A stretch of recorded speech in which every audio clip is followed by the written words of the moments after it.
Sahabat sekalian, kali ini spesial. Saya langsung hadirkan anak saya, Dr. Azam, untuk cerita tentang bagaimana proning itu dipraktekkan selama sakit.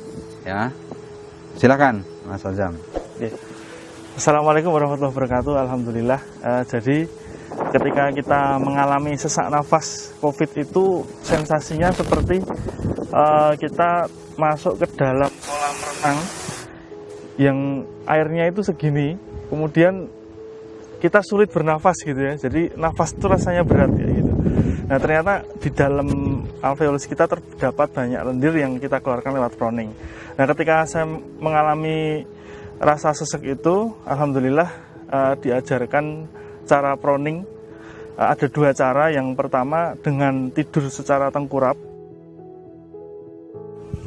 Jadi yang kedua adalah cara proning seperti orang sujud. Nah, kemudian yang berikutnya ketika proning yang posisi sujud itu sebetulnya posisinya seperti orang sujud biasa.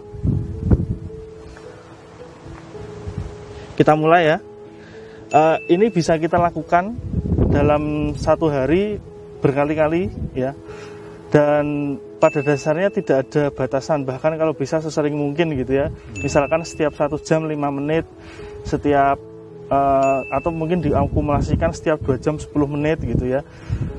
Nah, kalau yang bisa kita lakukan ketika kita sholat itu ketika kita sujud, kita bisa ketika gerakan sujud biasa begini, kita bisa tahan agak lama di bawah sambil kita tarik nafas, lepaskan. Tarik nafas, lepaskan sambil membaca doa sujud. Nah, kemudian untuk exercise proning itu sendiri, gerakannya mirip seperti sujud. Tangan bisa ditaruh di depan begini, kemudian kepala seperti ini. Kemudian kita tarik nafas. Kemudian kita sengaja batukkan. Nanti kita akan batuk hebat. Batuk hebat sampai keluar dahak. Jadi kita siapkan tempat untuk meludahkan dahaknya di sebelahnya, di sebelah kita ya. Gini.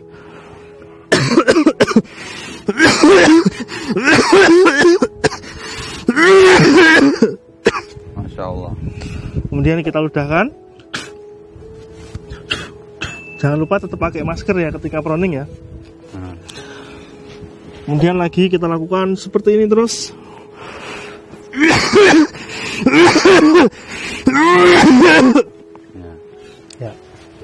Ya. Jadi teman-teman sudah saksikan langsung ya. Beliau melakukan itu selama sakit COVID ya, dirawat berapa lama? 29 hari. Masya Allah ya. Dan saya mengulas sedikit tentang bagian paru-paru. Jadi kalau paru-paru itu ada salurannya namanya bronkus ya. Bronkus itu letaknya lebih depan dan lebih atas. Coba, lebih depan dan lebih atas. Sehingga posisi proning yang pertama itu bagian dari belakang paru-paru itu akan mengalir ke bronkus. Kalau proning yang gaya sujud itu sudah dapat dua-duanya. Yang belakang mengalir ke depan, yang bawah mengalir ke atas. Ini luar biasanya, makanya disebut the miracle of sujud itu. Terus begini Mas Azam, ada yang bertanya, Dok, gimana kalau mempraktekkan proning kok dahaknya itu merah kayak berdarah, itu gimana? Mungkin pengalaman Mas Azam. Kalau pengalaman saya memang awalnya dahak itu akan warnanya kemerahan, ada bercak darahnya bahkan, karena mungkin di dalam nasofaring atau saluran pernafasan kita memang ada sedikit luka-luka ya. Jadi itu wajar saja, nggak masalah dilanjutkan. Dan dahaknya awal-awalnya warnanya tuh kayak coklat, kayak susu coklat gitu. Kemudian lama-lama dahak akan berkurang, warnanya semakin jernih, hingga lama-lama tidak keluar dahak. Tetap batuk tapi tidak keluar dahak. Ya, begitu teman-teman.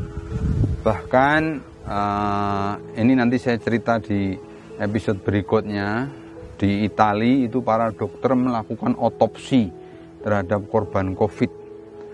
Dan itu memang menemukan fakta bahwa yang terjadi itu bukan gelembung parunya yang kolaps seperti yang diduga sebelumnya.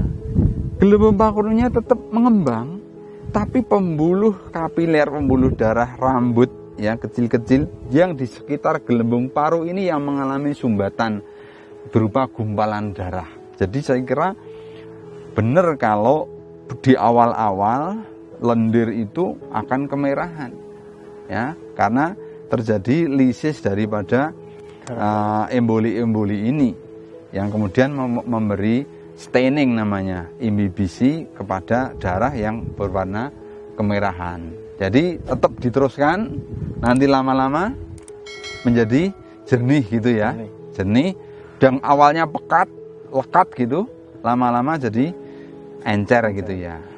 Demikian teman-teman, sekali lagi semangat bagi yang sedang kena COVID. Ini survivornya sudah testimoni, terus latihan dengan Browning. Terima kasih.